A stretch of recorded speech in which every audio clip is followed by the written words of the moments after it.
वजह है, क्यों आखिर, और या फिर वाकई में सत्ता पक्ष एक वर्ग को दबाव में लेकर इस तरीके की कार्रवाई कर रहा है, दबाव में लेने के लिए इस तरीके की कार्रवाई कर रहा है? क्या कहना चाहेंगे आप?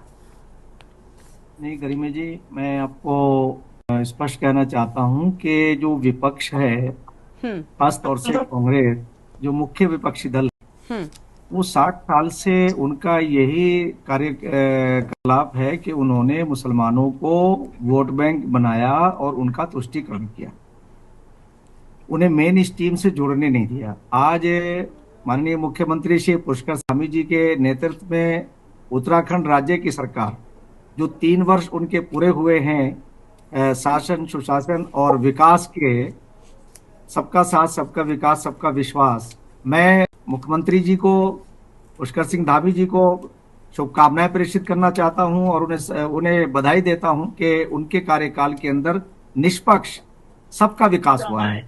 सबका साथ, सबका विकास, सबका कल्याण। अब मदरसा बोर्ड, मैं मदरसा बोर्ड के अध्यक्ष की हैसियत से ये बात बोल रहा हूं कि अभी हमारे पूर्व मुख्यमंत्री श्री हरीश रावत जी ने एक वक्तव्य दिया। कितना हास्यास्पद है कि एक पूर्व मुख्यमंत्री जो संवैधानिक पोस्ट पर रहे हों, वो एक ऐसी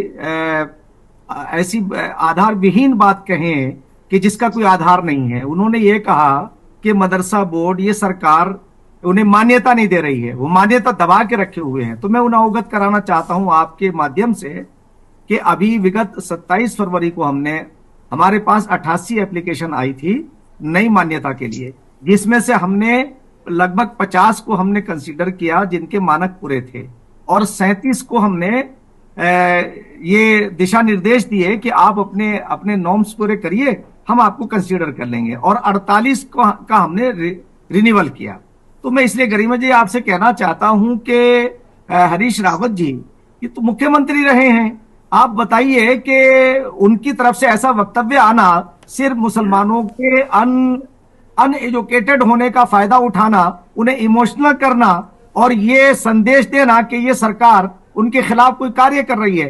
भाई, वैध पर कोई कार्रवाई नहीं है, अवैध पर कार्रवाई है। दूसरी बात, एक बात मैं आपसे ये भी कहना चाहता हूं कि मदरसों में जो एजुकेशन दी जाती है वो ट्रांसपेरेंसी और ईमानदारी के लिए दी जाती है, तो उन्हें ईमानदारी के साथ अपना आय और अपना खर्च दोनों सामने रखना चाहिए। अगर उनकी इंक्वायरी हो रही है तो ये कोई ऐसी बदले की भावना नहीं है जिसे ये प्रदर्शित किया जा रहा है कि साहब कोई उनसे बदले की भावना पे भारतीय जनता पार्टी की सरकारें काम कर रही हैं, माननीय मुख्यमंत्री जी काम कर रहे हैं। तो मैं कहना चाहता हूं कि अवैध मदरसों पर कोई आंच नहीं है, अवैध मदरसों पर आंच है, वैध पर कोई भी कार्रवाई नहीं है। और अवैध तो इस राज्य के अंदर, ये राज्य एक ऐसा है कि जो बहुत संवेदनशील है, यहां कोई भी अवैध काम नहीं होना चाहिए। और मैं इस बात पर भी विश्वास दिलाता हूं कि हमारे माननीय मुख्यमंत्री श्री पुष्कर सिंह धामी जी, उनकी सरकार, उनका शासन सब तमाम वर्गों का कल्याण कर रहा है। कोई भेदभाव नहीं है, किसी भी योजना में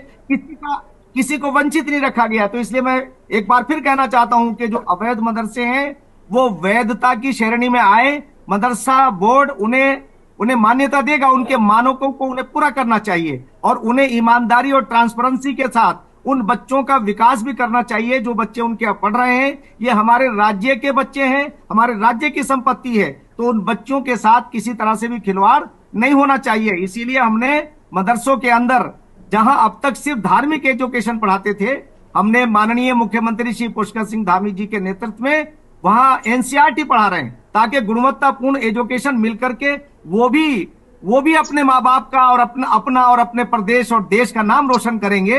वो एक दिन कंपटीशन की एजुकेशन जब वो हासिल कर लेंगे तो वो फिर इनके बहकावे में नहीं आएंगे। तो ये मीडिया कर रहे हैं, एक ही काम है कुछ लोगों का कि वो प्रोपेगेंडा कर रहे हैं कि भाजपा जो है, मैं आपसे कहना चाहता हूं कि भारतीय जनता पार्टी की जहां भी सरकारें हैं और हमारे उत्तराखंड के अंदर कहीं भी मुसलमानों के नहीं, किसी भी वर्ग के साथ, ठीक है, यानी विपक्ष जो आवाज उठा रहा है, विपक्ष जो लड़ाई लड़ की बात कह रहा है, वो आपको बेवजह लग रही है। ठीक है सर, अब हम और